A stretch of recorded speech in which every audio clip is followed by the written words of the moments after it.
Petco Park, a new beginning, let's go. Started back rocking the brown. Ever since we've been knocking them down. Baby said she wanna go to the game. Taught her how to say Padre gang. Started back rocking the brown. Ever since we've been knocking them down. Mitchell and Ness with the old school name. All of the homies holler Padre gang. Yeah, they. What's up, everybody? Welcome to episode 231 of the Talking Friars podcast and YouTube show. I'm your host, Ben Fadden. The Padres just split a two-game set with the Seattle Mariners. This is Wednesday, September 14th. Padres got that four-game series coming up against the Arizona Diamondbacks. Man, game one of this two-game series was really good. Maybe not from the offensive point of view, but pitching-wise, it was definitely really, really good. It was great. Darvish, 8 solid innings. Haters closes it down for the ninth. But then game two was not a solid pitching performance, at least from the starting pitcher, Mike Clevenger, who is, home run prone right now. He's given up some home runs recently, and I think that's a concern. Obviously, Padre fans are going to be concerned about the team making the postseason right now, because if Milwaukee wins tonight against the Cardinals, then the Padres' wild card lead goes down to one game. I still think this team will make the postseason, but right now, it does kind of feel like the Padres are only in a wild card spot. They're only in a playoff spot because the Cardinals aren't playing amazingly well. They played well as of late. Let me see what they're doing in their last 10 games.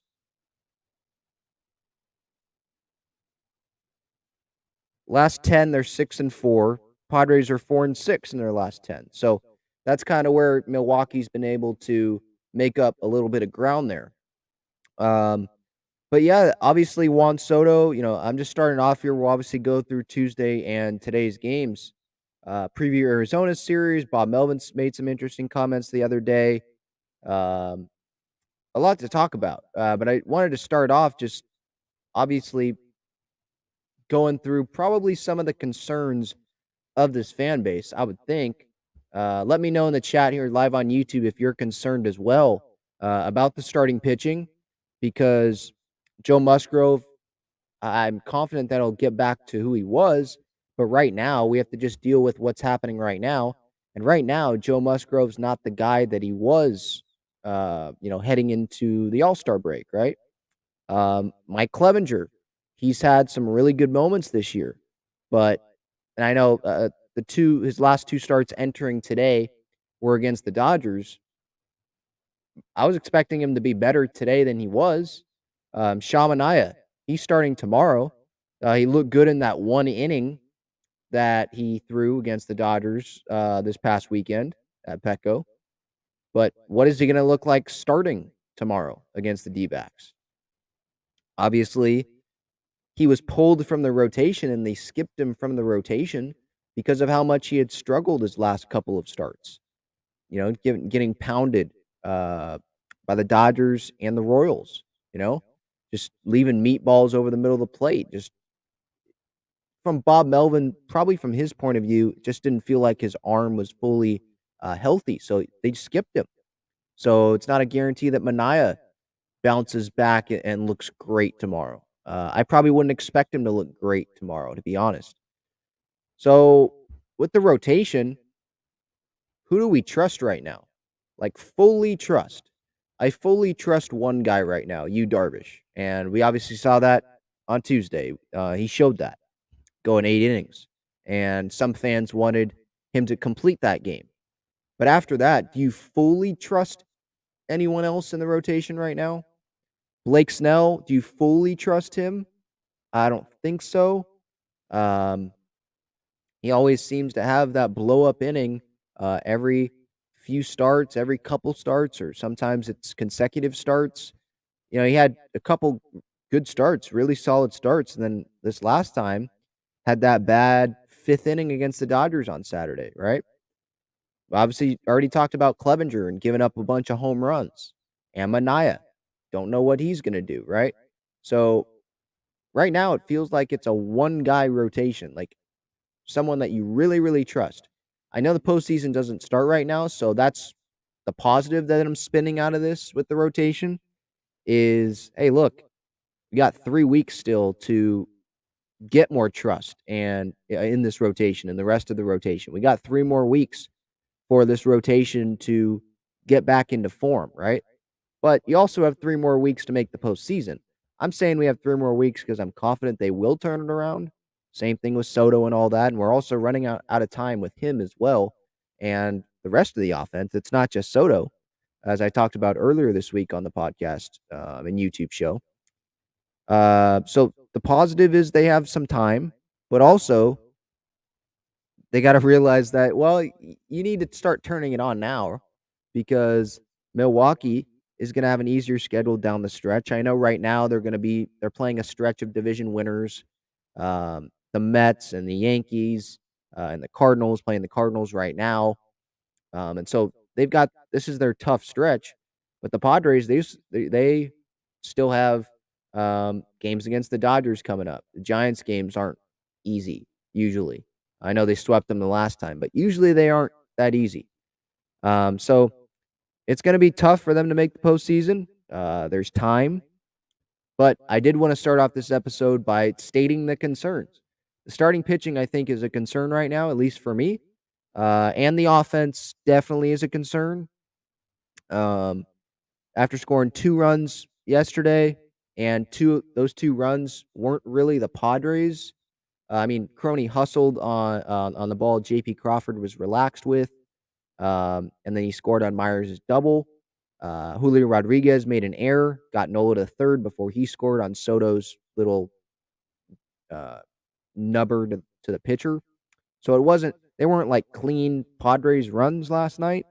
And there were only 2 runs there, and they won that game because of amazing pitching performances from Hader and Darvish. Darvish mainly, obviously. And today they scored 1 run, and part of it wasn't just Clevenger. Part of it, when Clevenger got down 3-0 today, it kind of felt like the game was over. I like to keep the faith. I don't like giving up on the team, but you also knew that Luis Castillo was on the other side of things. And the way the offense is going right now, Juan Soto is struggling, Hassan Kim is struggling. Other guys, you don't expect anything from Austin Nola. I know he wasn't in the lineup today, but when you go down 3-0 like that, and then definitely when it was 6-0, when Clevenger gave up that home run to I think Carlos Santana, now it's really over, and I think that's a problem. Not really when it's 6-0. Teams don't really come back when it's 6-0, but when it's 3-0 and you kind of feel like there's a low chance the team's going to come back and win this, I think that's a problem. Um, I have Juan Soto's stats here because I know that's the big focus, right? Because I know that I was listening to John and Jim earlier, right? They're not going to go on the radio and say, "Oh, focus on Austin Nola," right? Or focus on Ha-Seong Kim. They're gonna focus on Juan Soto, the guy that the Padres gave up their, entire farm system basically for, except Jackson Merrill, gave them all up, uh, for this guy, for, the superstar, and his numbers just aren't as good as they were with Washington. 34 games, I believe that's counting today. He hit 246 in Washington in 101 games. 34 games here so far, he's hitting 209. On base percentage in Washington was 408. His on base percentage now is 385. His slugging was 485 in Washington this year. It's 330 with the Padres. His OPS was 893 with Washington. It's 715 with the Padres. Now, having an OPS over 700 is still good. There aren't too many guys in this Padres lineup that do have OPSs over 700, but that's not 893. That's nowhere near 893, And so Padre fans were expecting more out of him, and I think he will turn it back on. I think look, Juan Soto, he's so talented. He's one of those guys where I will never give up on him as long as we have a season.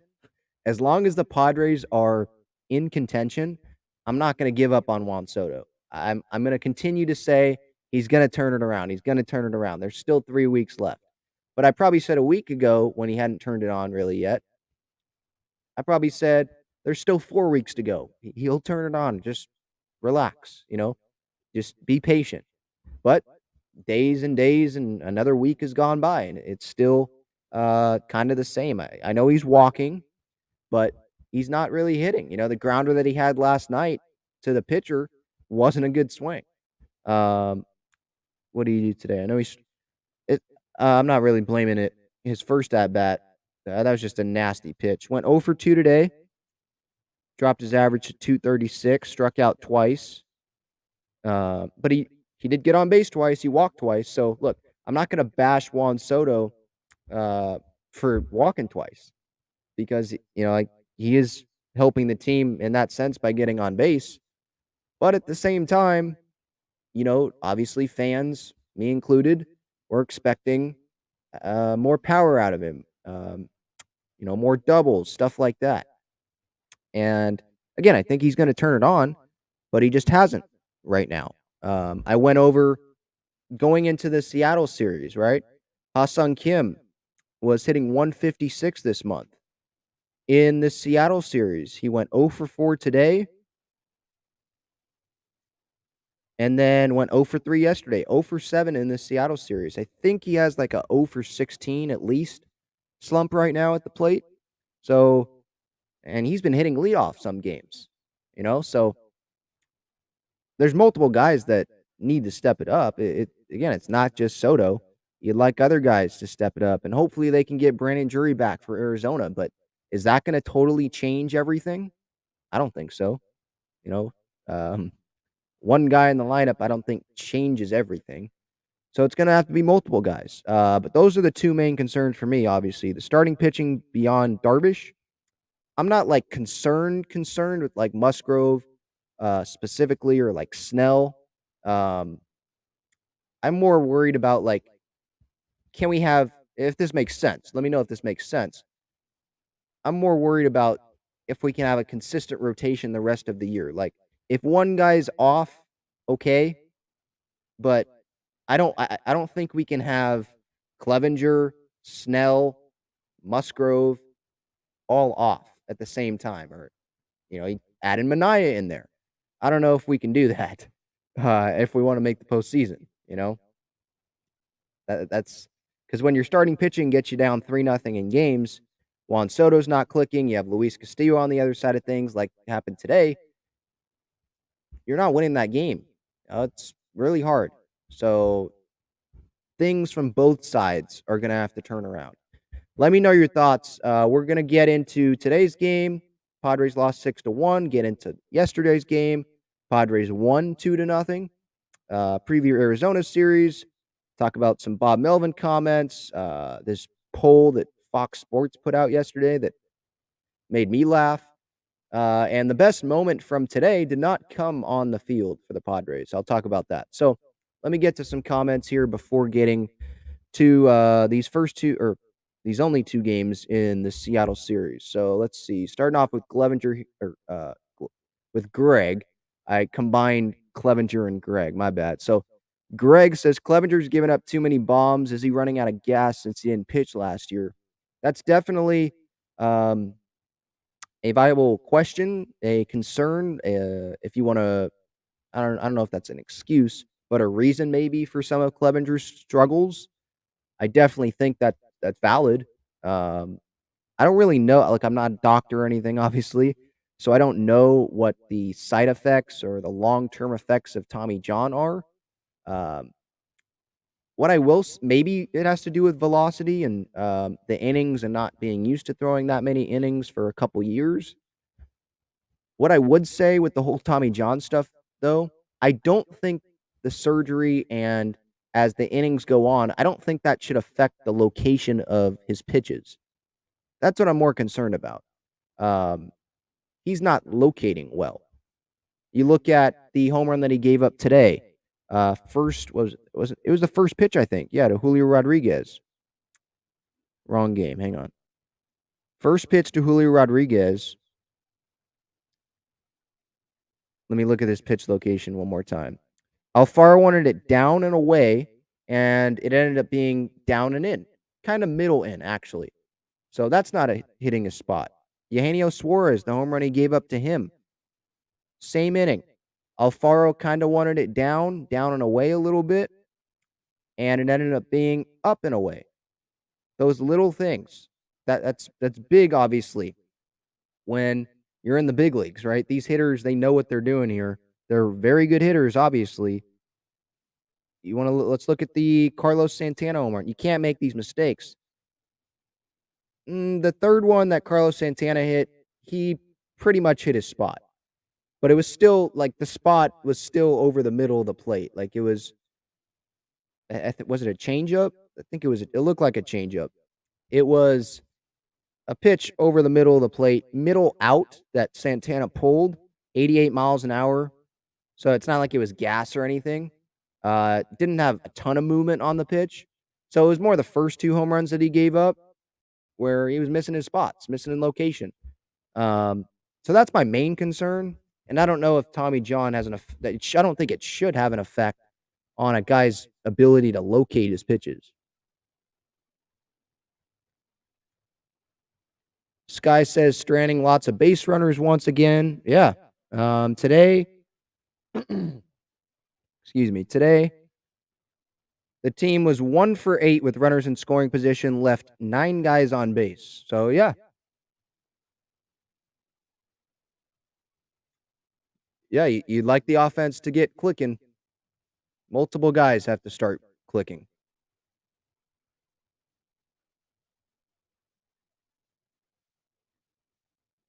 Michelle says you're persistent in your optimism. Can't root against your own team. That's counterintuitive, but the Juan Soto slump has been shocking. That kind of talent doesn't just kneel over and die like that. Yeah, I don't think he's dying. He's still getting on base with walks and all that. But yeah, it is shocking. Now, it's not like Soto's hitting like 100, but this is, I think, his worst slump in his career.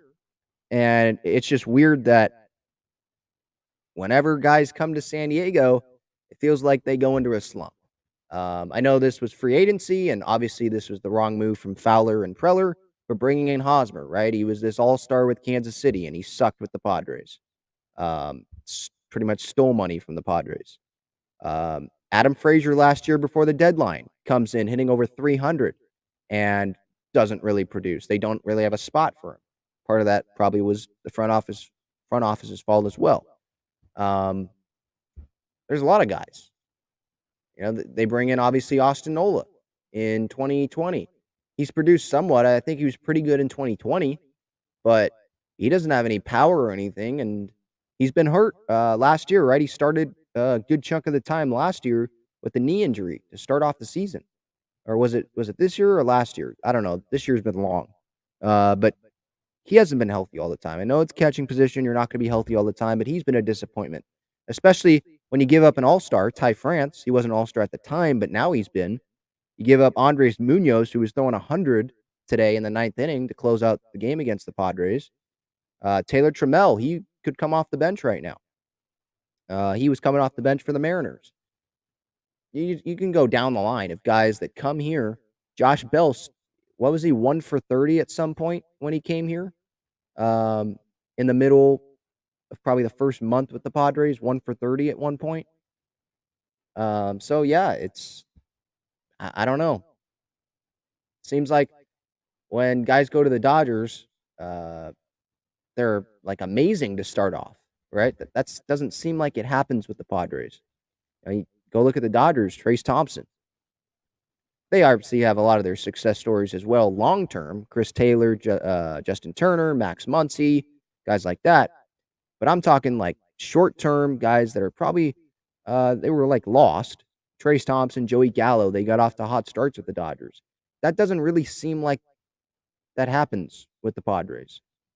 And if I knew the answer, I'd probably be in the Padres front office right now. So I don't know. Let me know what you think, what you guys think about that.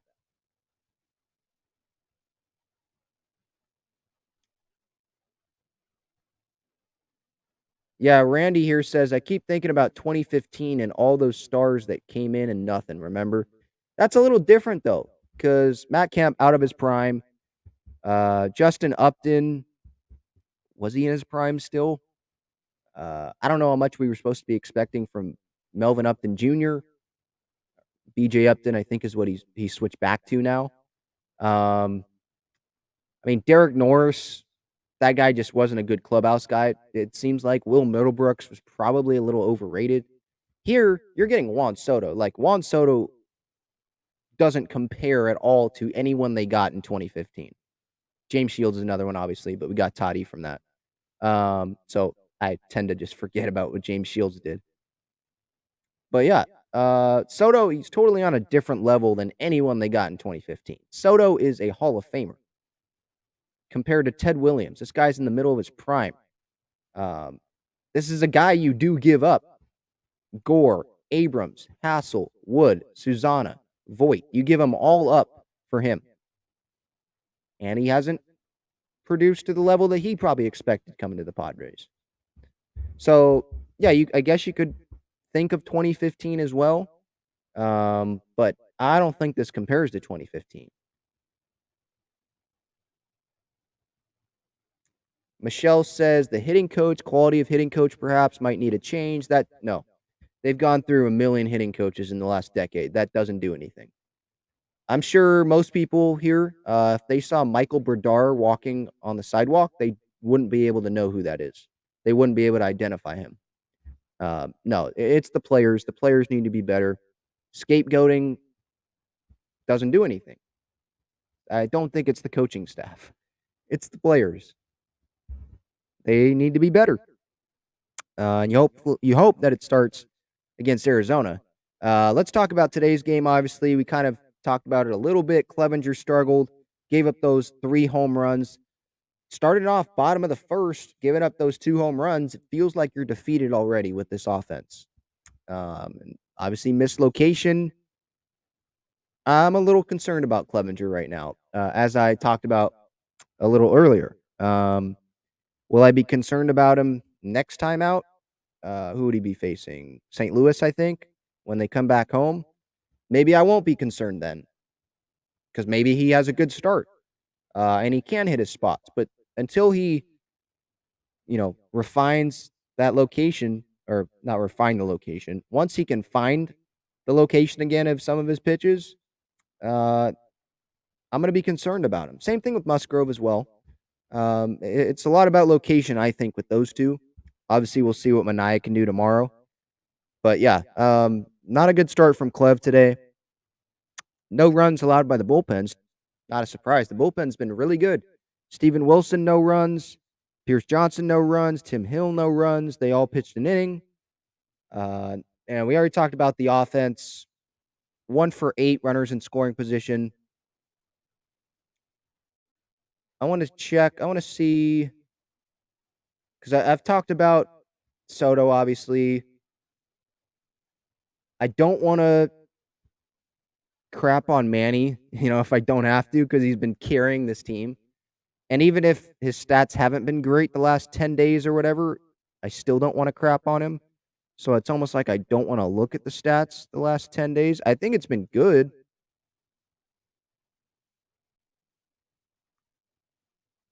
Let me see here. Last 7 games, he's hitting 240. Yeah, okay, so I'm not going to crap on him at all. He's been doing very good, like I thought. He's hitting 305 in his last 15, so he's obviously not an issue. Look at Will Myers. I'm just trying to find these guys that, need to be better, Kim is definitely one of those guys. Soto is definitely one of those guys. Myers in his last 15 is hitting 314, 364 on base. I think Grisham's probably one of those guys that I would say needs to be better, right? Hitting 190 on the season. I know that averages and everything, but his OPS is 652. Last 15 games, his on-base percentage is only 279. All right, that's not terrible.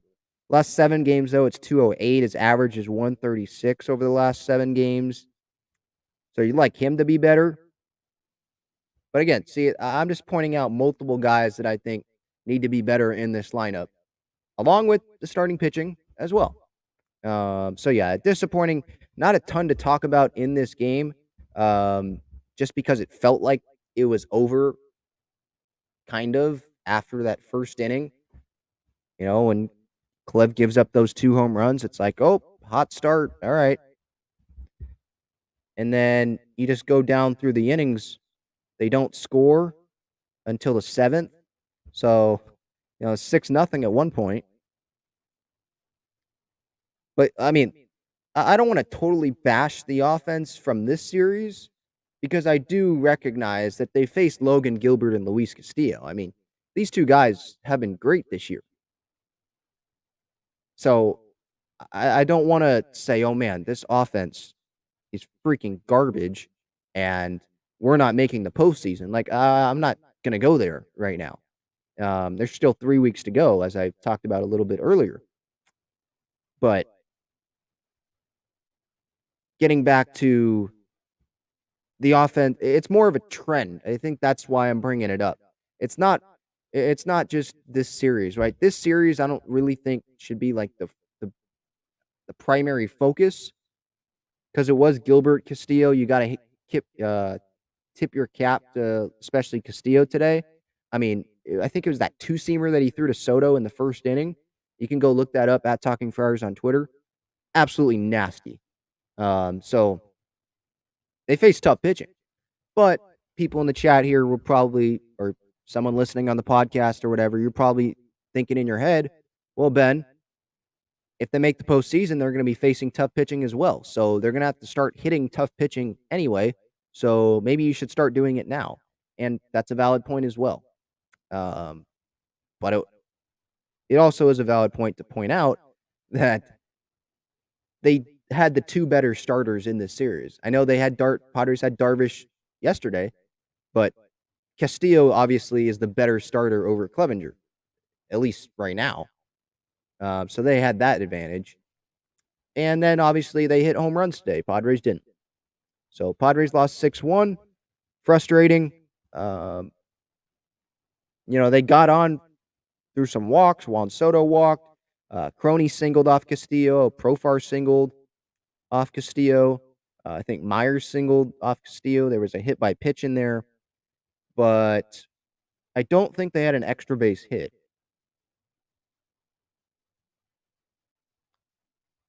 They did not have an extra base hit off of Castillo. They had a double off of Murphy, or they had 2, Myers and then Alfaro. But yeah, no extra base hits, 1 for 8 with runners in scoring position. So if you're looking at those numbers and you're not looking at who is pitching, you're going to say, yeah, those need to improve. And I think that's still valid as well. But also they were facing really, really good pitching. And with Brandon Drury hopefully coming back in this Arizona series, you would hope that those numbers, you would think that those numbers will improve and some more power will be added to the lineup. But yeah, frustrating game. You like to take both these games, obviously, because Milwaukee is Corbin Burns tonight on the mound, their best starter against St. Louis. I'm not saying St. Louis is bad; they're winning their division, but you'd think if Burns is starting, they're going to win that game. And if they do, Padres have a 1-game advantage over them for a playoff spot, which it's cool for fans that don't care about the Padres or the Brewers. But obviously it's nerve-wracking for Padre fans, and it's probably pretty exciting for Brewers fans because they probably didn't think they were going to be in it unless they won the division.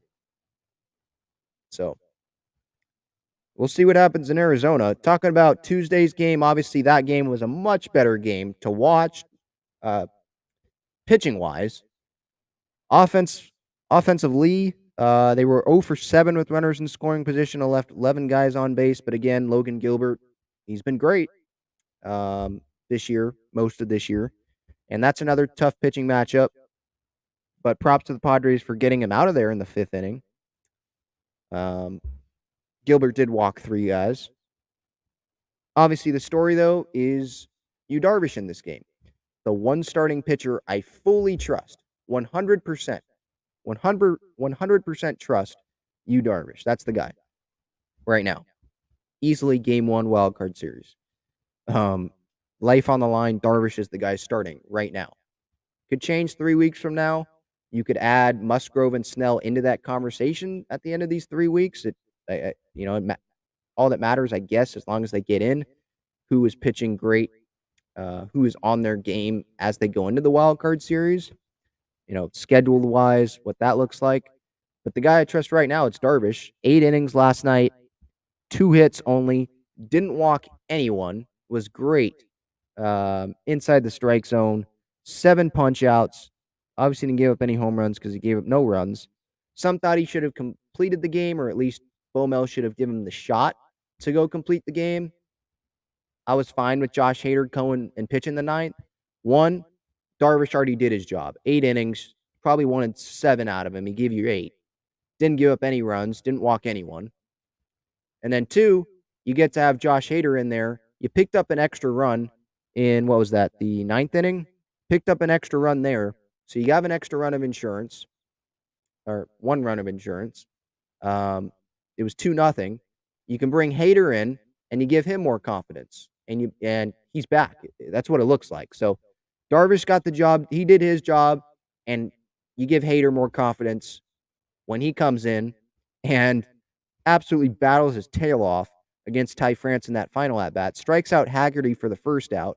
Strikes out J.P. Crawford. Gives up the single to Rodriguez.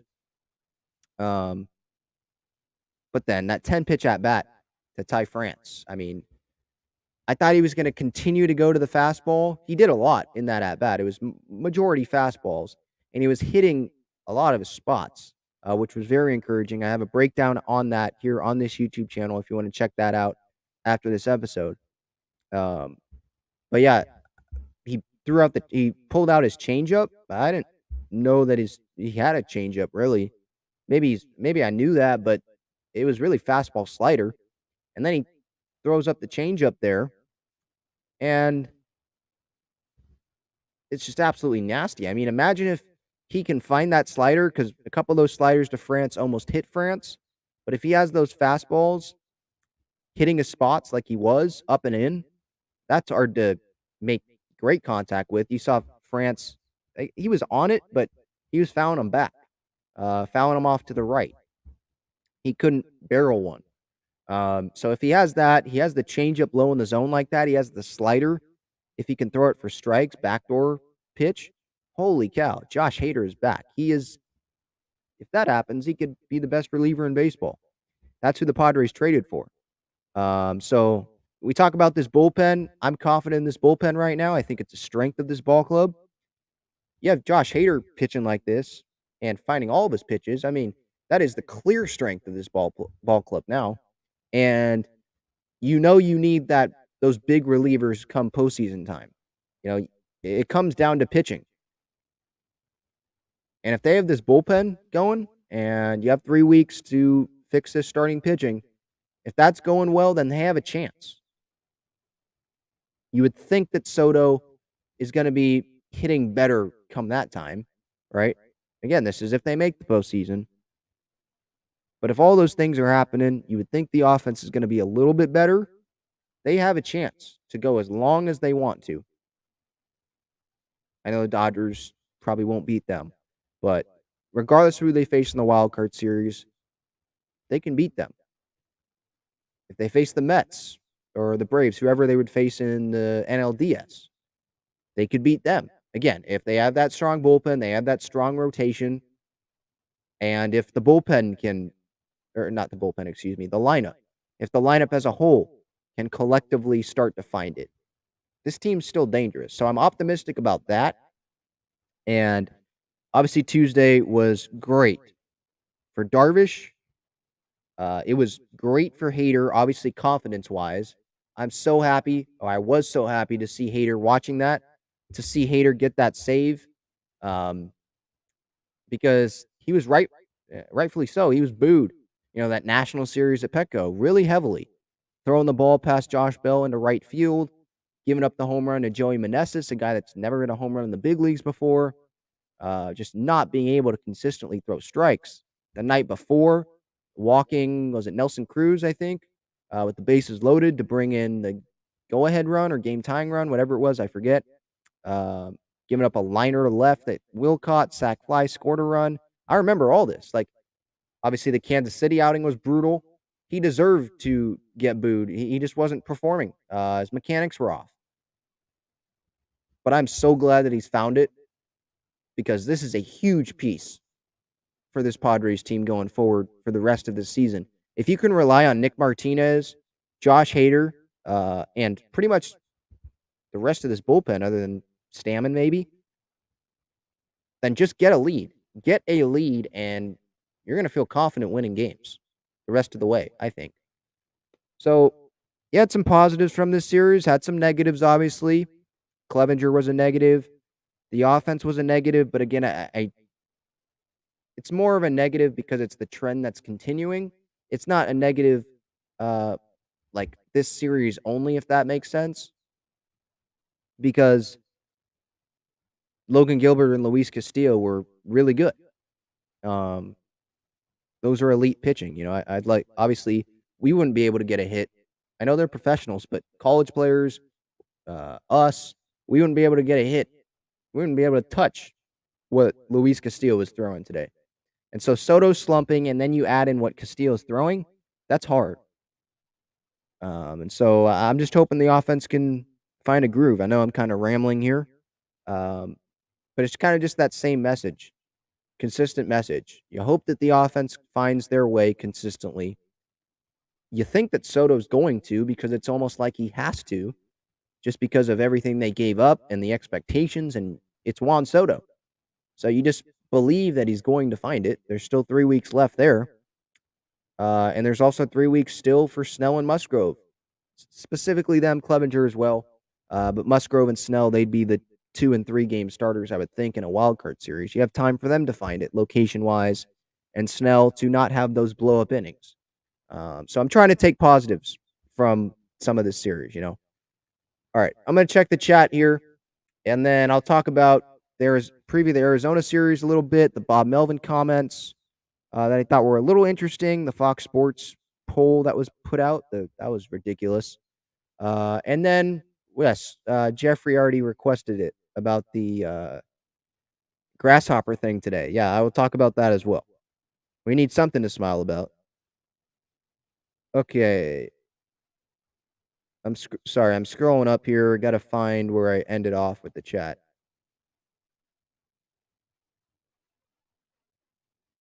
SD Fan 44 says the Musgrove we've seen the last 5 starts, it's the real Musgrove. I tend to disagree with that. The real Musgrove hits his spots, and he hasn't hit his spots consistently, so I disagree with that. And the majority of the year, he's been really good. Yeah, Jeffrey, Kim is in a slump. We covered that. Greg says Kim, Profar, and Grisham as guys that need to turn it around. Yeah, I agree with that.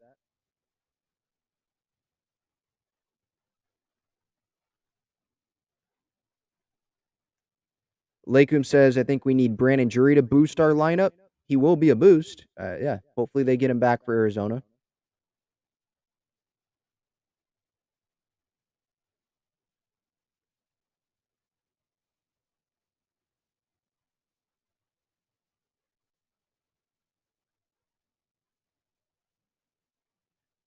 Here's JD's third again. Says Padres are done next season. Maybe if AJ steps down. Okay, that's not happening.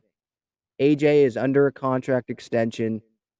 He just brought in Juan Soto. He made all the moves he needed to make. I feel like I'm saying the same thing I did the other day when you made this comment about AJ needing to be gone. He's not going to step down. AJ made all of the moves that he needed to make to improve this team. It's up to the players now. That's that. I feel like that's the last time I should even address that. Oh, there we go. There's some faith. Saul still says, I still have faith in this team.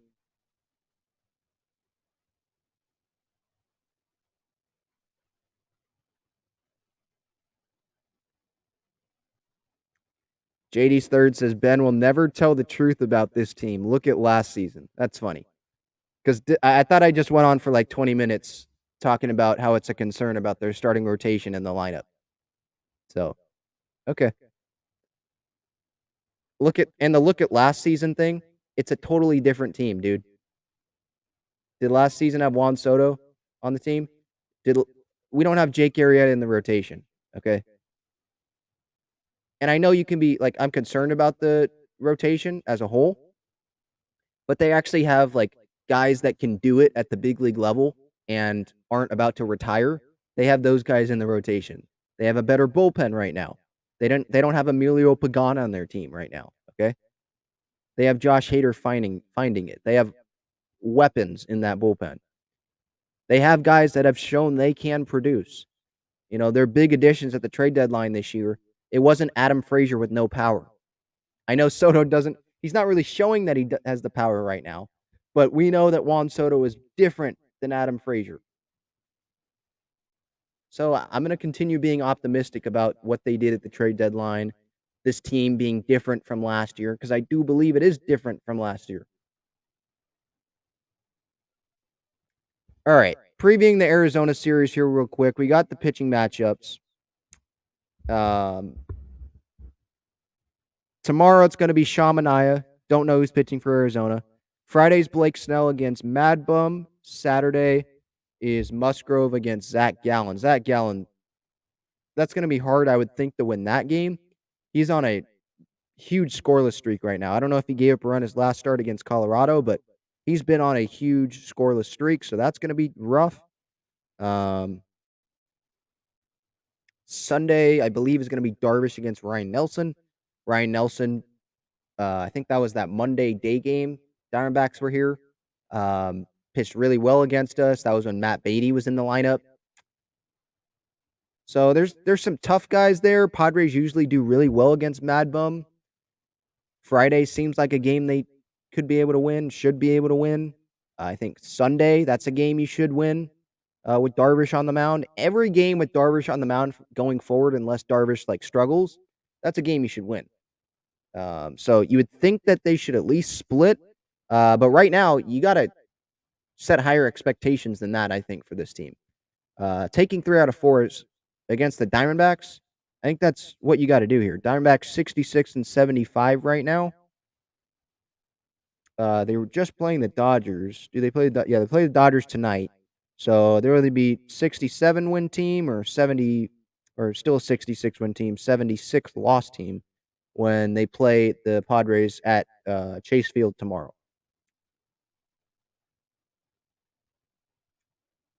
By the way, this episode is brought to you by Gaglione Bros Famous Cheesesteaks and Garlic Fries. GaglioneBros.com is their website, located on Friars Road, inside Snapdragon Stadium and inside Petco Park. When events are there, I encourage you to check them out. Great cheesesteaks, fries, garlic fries, cheesesteak fries. Those are amazing. So I recommend you check them out if you have not already. Talking about Bob Melvin. So he made these comments to Dennis Lin. I forget when it was. I don't know if Dennis Lin said it in his article in The Athletic. If he did, I apologize. But this is kind of a weird quote. I don't think we should really make a ton out of it, but I did want to mention it because it does have the Padres manager, Bob Melvin, acknowledging that there is a tension on this team and that they realize that there's a tension on this team, I guess. So here it is. So this was at the end of Dennis Lin's article. I think he put it out yesterday so that was Tuesday for anyone listening, podcast, or watching on replay. Bomel says, quote, "It just seems like there's a lot going on here, but that's a good thing. That means that you're in a position to win and people are watching. And here in San Diego, we're the only game in town. So it has a lot to do with that too. And I'm not saying it's a negative. It's a positive." Sorry, it was a weird quote that was written there.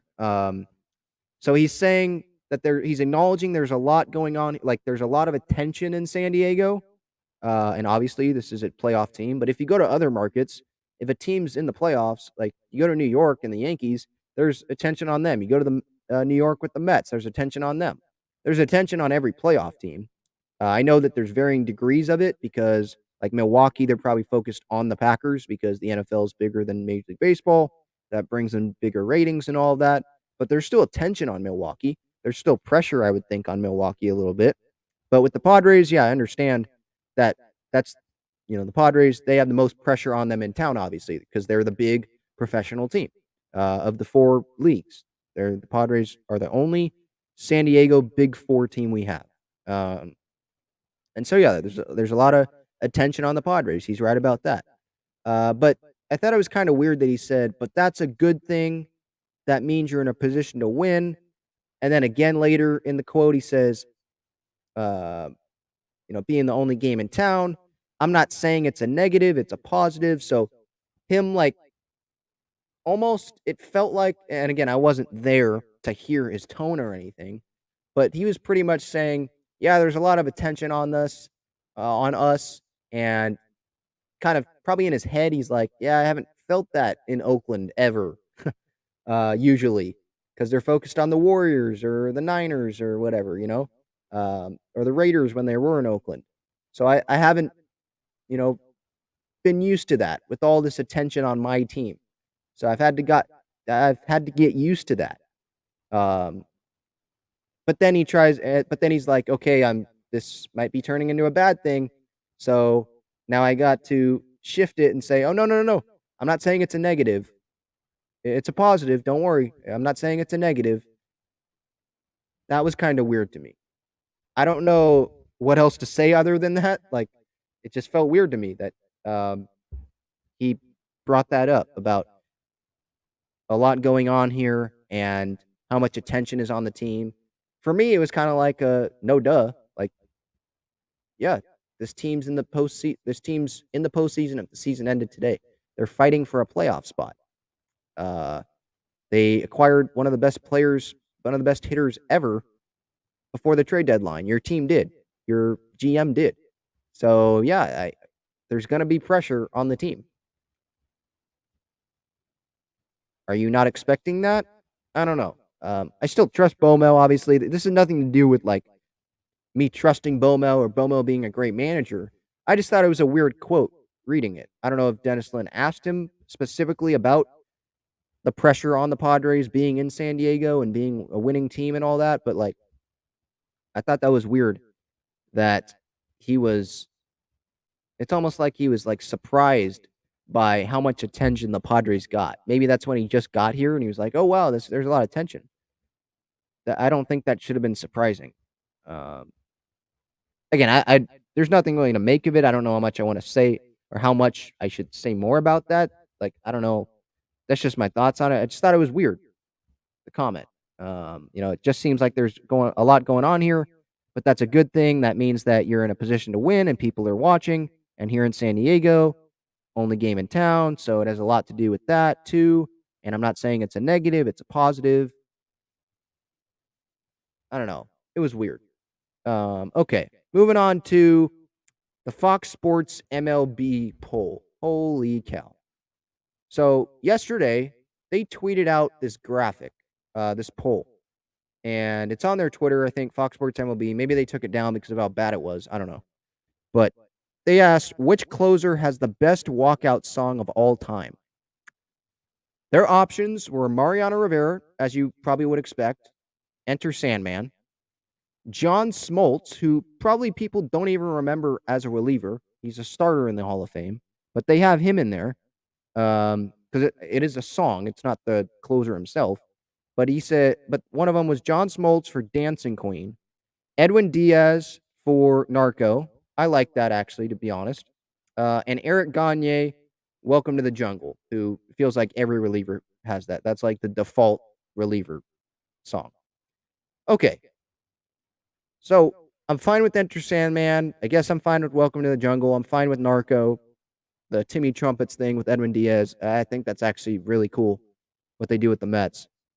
But to have Dancing Queen over there, John Smoltz, Dancing Queen, because it's not like they just put the song, they did put the player with it. So I guess they are associating that as well. So why the heck is John Smoltz, Dancing Queen on there and Trevor Hoffman, Hell's Bells, not on there. This guy has a Reliever of the Year award named after him. You think of closer songs, it's Enter Sandman and Hell's Bells. You have a reliever, Ryan Helsley, copying using the same thing that the Padres used for Hell's Bells. All the graphics, the fire, like they're doing that with the Cardinals. It's dumb. It leaves me dumbfounded. How Trevor Hoffman, his song is not in this poll. Makes no sense, whatever. So I wrote on Twitter, maybe they forgot to put second in front of second. They probably forgot to put second in front of best. Maybe they meant to say which closer has the second best walkout song of all time, because how do you not include Hell's Bells? It makes no sense. I wanted to include that. Okay. I did see a comment. Someone wanted me to talk about the Don and Mud grasshopper thing. Yeah, I posted that on the Instagram at Talking Friars, also on Twitter. This was hilarious. So the Padres, obviously, they weren't doing so great today, right? They lost 6-1. I forget what the score was at that time. I can look it up right now because I have the video. I'm going to play the audio too. But yeah, so they're in Seattle. Anyone that's been to Seattle, they have the grasshoppers. I tried some a few years ago when I was there. I actually thought they were fine. Not something I would eat every day, but for me, it was kind of like sunflower seeds a little bit. I thought it was okay. Don and Mud, they tried them today. In the fourth inning, it was 3-0 Mariners. Offense wasn't doing a whole lot. Luis Castillo was pitching well. So they have the grasshoppers. And Don had already tried them, I believe. And Don was just giving them the Mud, having Mud try them. They were not fans of them. And I encourage you to go look up the video because there's a guy sitting to Don's left in blue who maybe he hands them papers to read, ad reads or whatever during the broadcast. I don't know what he does. But he's sitting there and he is laughing his tail off watching these guys have the grasshoppers because I think his job probably is to sit in the visitor's booth with the visitor broadcast TV guys. And so he's probably had people do this before. But to me, it seemed like this was the funniest thing that he'd ever seen. Like, this was the funniest broadcast booth trying these grasshoppers that he's ever seen go through Seattle. So, again, it's on Twitter at Talking Friars. I encourage you to go look it up. Also on Instagram. And pay attention to the guy to the left in blue of Don laughing his butt off during it. But here is the audio, okay? Hang on. Let me set up this audio. Seattle that I'm going to give you in a moment. Yeah, crickets. Don't worry about it. You're just going to taste it, and I'm just curious to get your thoughts. Take a big, like a pinch, take a big pinch, and then just throw it in your mouth. Okay? First of all, I don't do spicy stuff. Oh, it's not spicy. Seriously. Oh, no. I've already checked. It's not spicy. But you want to get a good amount. Well, first of all, I got a question. Is this legitimate? Is this legitimate food served here in Seattle? Absolutely. Okay. You can get this at a concession stand. Yeah. Out in center field. I get a good amount so you get enough of flavor because I don't want you to get. There you go. Perfect. You're going to just put that in your mouth. Well, I can tell you already. It's show everybody how much you got. That's quite a bit. It's some type of insect, and I have no. Oh yeah. I love the oh yeah part. And as this is going, the guy to Don's left is laughing his butt off. This is just the middle of it, okay? I'm going to continue playing it now. What do you think? It's crunchy. Crunchy? You feel like you get a lot of protein? Is that grasshopper? Yes, it is. Is it really? Yes. Huh? Pretty good. It's different. It's not like, no, seriously. It tastes burnt almost. Like, it's got a burnt taste to it, doesn't it? It's nasty. Oh, no, the aftertaste is brutal. Oh, it's gross. Yeah, it's gross. Oh, nasty. Oh, wow. You can hear that guy laughing in the background. I don't know if you caught that, but you can hear the guy laughing in the background. Hang on, let's continue. It tastes like a grasshopper. You know, at first, it tastes like a grasshopper. Have you had one before? No, but this is what I imagined it would taste like. You know, oh my God, That's horrible. my partner's losing it. Oh my, that's gross. All right, so that's that. Absolutely hilarious. Again, that doesn't do it justice. Go look at that clip at Talking Friars on Twitter or Instagram. I encourage you to follow the channels as well. I put out videos. Twitter specifically, I put out clips during the games and stuff. So if you want more of that, follow that. But that might be, I don't know. I'll probably put together or a highlight reel of the funny Don and Mud moments from this year at the end of the season. Hopefully, it's after the Padres make a run in the postseason, obviously. But that might be up there for the funniest moment, I think, this season. Don and Mud in the booth. There's some that stand out to me, like the cutouts that they had in Pittsburgh. Mud saying, "Hey, there's Joe Musgrove," when the camera's just pointing at him. It's like, yeah, we know it's Joe Musgrove, and Don just dying. Whenever Don laughs, it always makes me laugh. It's not like, you know, I'm laughing all of the time at what they're saying. Sometimes it's just there's some people's laughs that make you laugh, regardless of what they're laughing about. You might not think it's funny at all, but Don's laugh, whenever he laughs, it at least makes me smile. Like, I might not be laughing at whatever was happening. I was laughing at what was happening today. But whenever he laughs and he's, going and he's lost, he just keeps laughing. That's Tony Gwynn's another one. I'm sure people that were fortunate enough to watch him play, or whenever he would laugh, they probably laughed too, or they at least smiled. It just puts you in a good mood. So I wanted to end this episode by doing that, by playing that. Again, I encourage you to go watch that if you have not already. Yeah, you're welcome, Jeffrey, for posting that on Twitter. An amazing moment. That's definitely going to be up there for one of their funniest, if not the funniest moment from Dud? Who's Dud? From Don and Mud this year. So a lot covered in this episode. Obviously, concerned I am about the offense as a whole. I hope to not be concerned, obviously, as the weeks go on before the season ends. And the Padres might be a game back, or a game only ahead of the Milwaukee Brewers by the time tonight ends. So we'll see. Clevenger, I'm worried about. Rotation as a whole, I'm kind of worried about. But they are playing Arizona coming up in this next series. So hopefully things can start to turn around then. Hopefully they get Brandon Drury back and things can, trend in the right direction. All right, episode 231, Talking Friars podcast and YouTube show is done. I'm Ben Fadden, your host, signing off. Go Padres. I'll see you later.